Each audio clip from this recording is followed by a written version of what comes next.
Welcome to another episode of China Update, where I provide you guys with the most up-to-date political, economic and geostrategic analysis on the world's number 2 economy. My name is Tony. Let's jump in. Okay, happy Thursday everybody. Today we have a big economics heavy video, and first up we need to talk about manufacturing. Western experts argue that Chinese manufacturing may finally be stabilizing. However, as we will see, Chinese experts themselves warn that the true picture is much more patchy, and manufacturing is very important. It accounted for 28% of China's GDP in 2022. Respected US-based data provider China Beige Book says this week that its independently collected surveys show manufacturing output, quote, increased notably in May from April, end quote, as did domestic and foreign orders. Quote, it's still too early to put a nail in the coffin of the post-COVID-0 recovery. Manufacturing activity defied rumors of demise, though soft demand from Western economies remains a major headwind.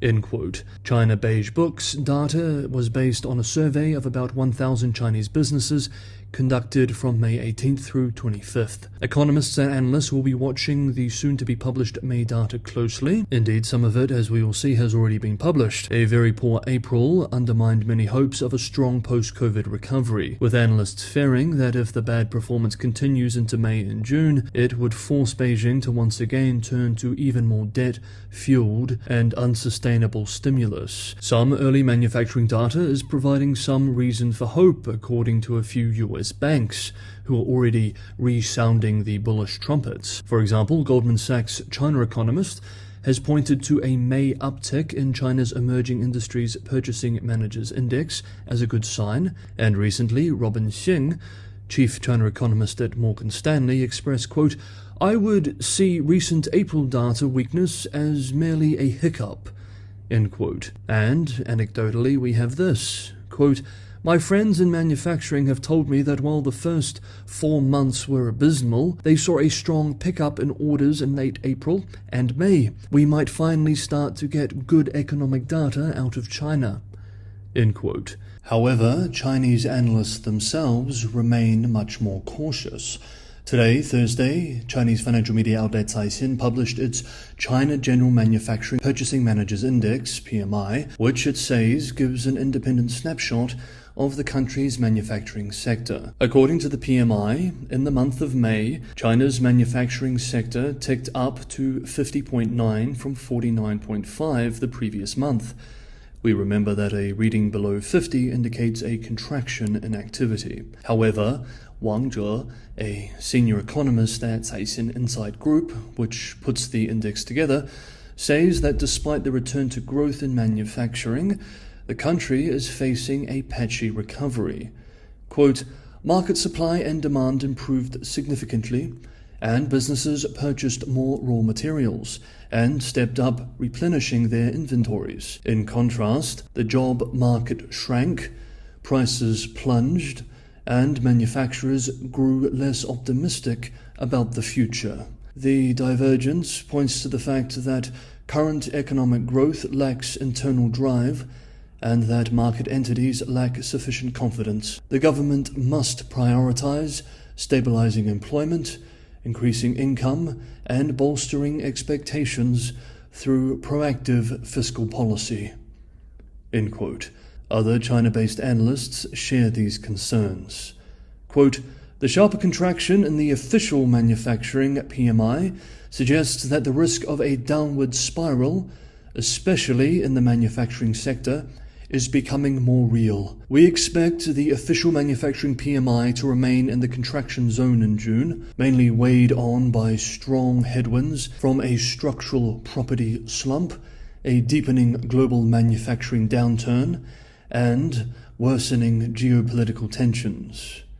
End quote. It is often claimed that Western experts like to unfairly criticize the Chinese economy. However, in stark contrast to this assumption, as we can see here with this exploration of manufacturing in the month of May, American commentators are quite optimistic, bullish even, whereas the Chinese analysts on the ground themselves are the ones much more cautious, even concerned.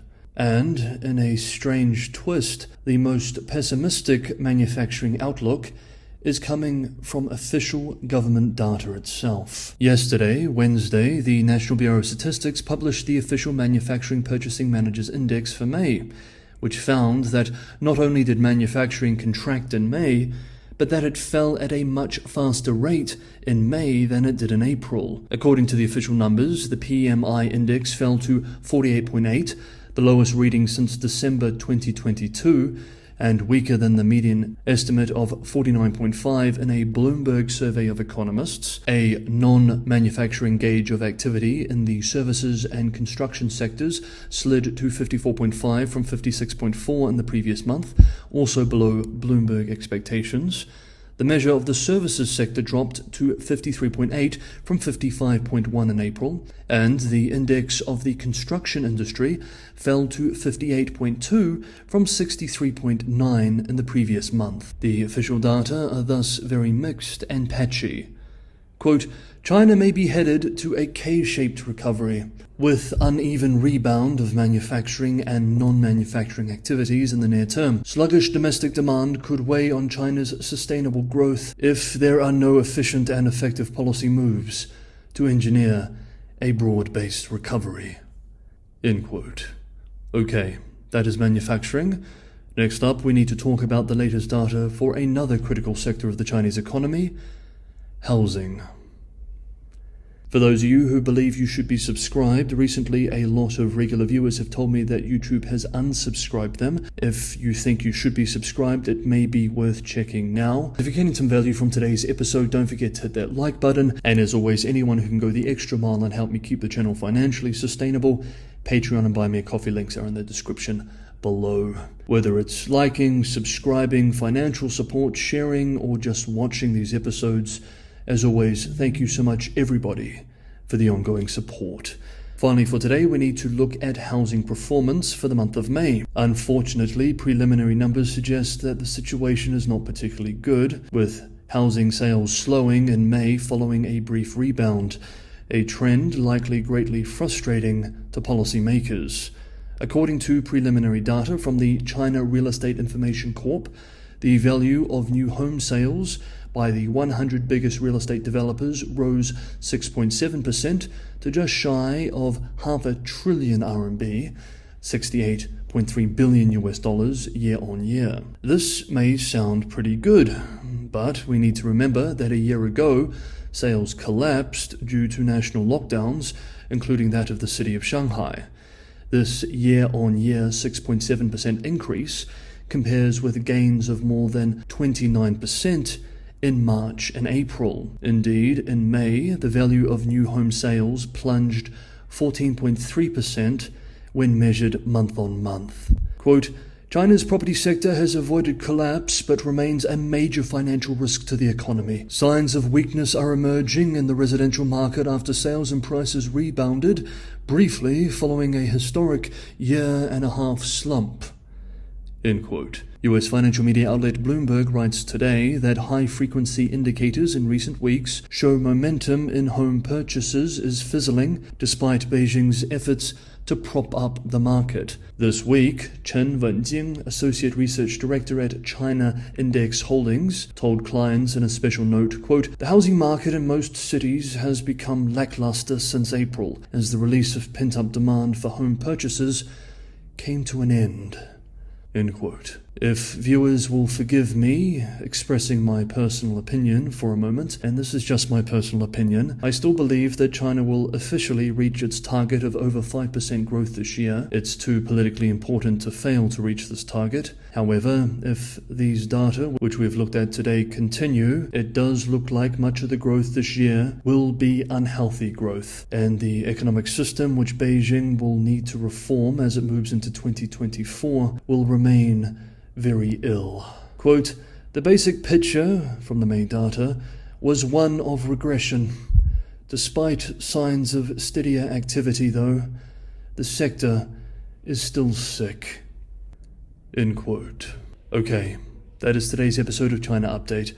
Thank you so much, everybody, for watching. Have a wonderful Thursday, wherever you are, and I will see you all tomorrow.